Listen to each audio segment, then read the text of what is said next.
Saatnya kita disegarkan kembali lewat firman Tuhan di program Renungan Hari ini.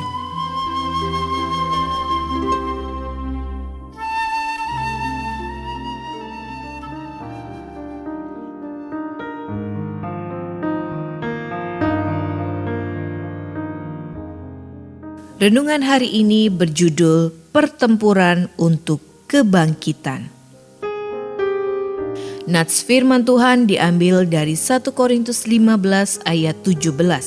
Dan jika Kristus tidak dibangkitkan, maka sia-sialah kepercayaan kamu dan kamu masih hidup dalam dosamu.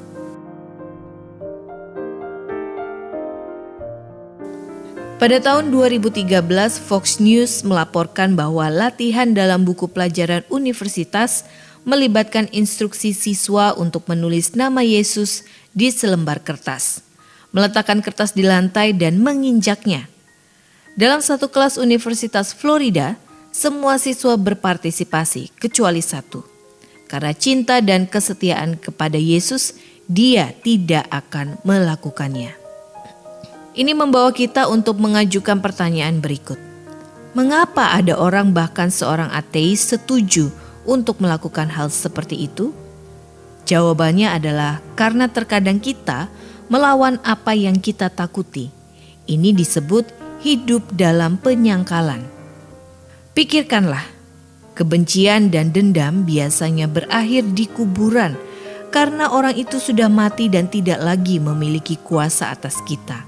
Jadi, mengapa beberapa orang masih membenci Yesus? Takut. Jauh di lubuk hati mereka, takut dia hidup dan membawa pengaruhnya di dunia sedang berkembang. Dan pengaruhnya akan terus bertumbuh. Dalam Yesaya 11 ayat 9 dikatakan, seluruh bumi penuh dengan pengenalan akan Tuhan, seperti air laut yang menutupi dasarnya. Kebenaran sejarah tentang kebangkitan Kristus tidak dapat dibantah oleh pikiran yang jujur dan terbuka.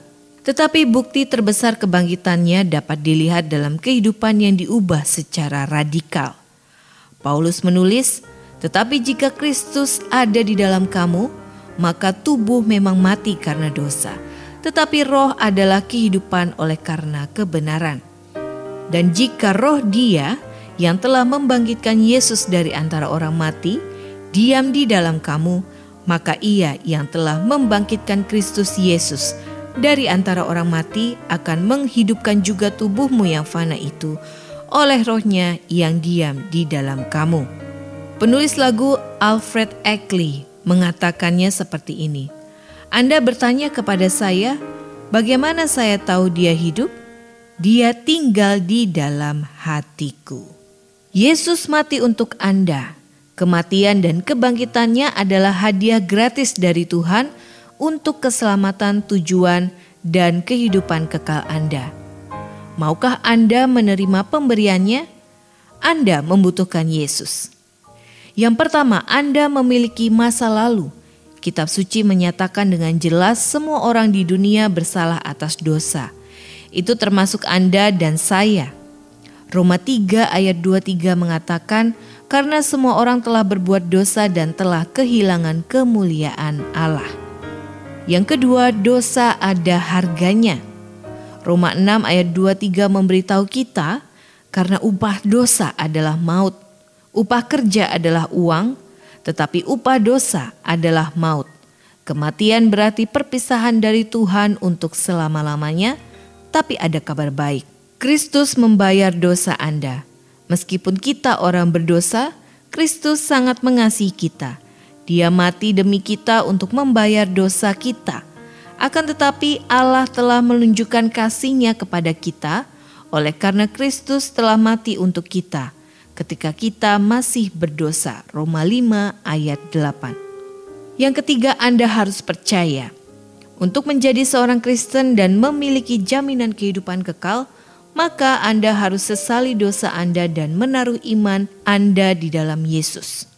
Ini adalah keputusan pribadi yang hanya bisa Anda buat. Roma 10 ayat 9 mengatakan, sebab jika kamu mengaku dengan mulutmu bahwa Yesus adalah Tuhan dan percaya dalam hatimu bahwa Allah telah membangkitkan Dia dari antara orang mati, maka kamu akan diselamatkan. Kata percaya di sini berarti mempercayakan hidup Anda sepenuhnya kepada Yesus Kristus. Itu adalah iman yang sejati. Mempercayakan dan tunduk kepada ketuhanan Yesus untuk pengampunan dosa-dosa Anda, yang dengannya Anda akan menerima hidup yang kekal di dalam Dia. Anda baru saja mendengarkan renungan hari ini. Kiranya renungan ini terus mengarahkan kita mendekat kepada Sang Juru Selamat, serta menjadikan kita bertumbuh dan berakar kuat di dalam Kristus. Bila Anda diberkati, berikan kesaksian Anda melalui WhatsApp di 0817 222 959. Atau jika Anda ingin memiliki buku renungan hari ini, Anda bisa dapatkan di Radio Suara Gerasi FM, Jalan Setiabudi 31 Cirebon. Dengar dan lakukan firman Tuhan, maka hidupmu akan selalu berkemenangan. Tuhan memberkati.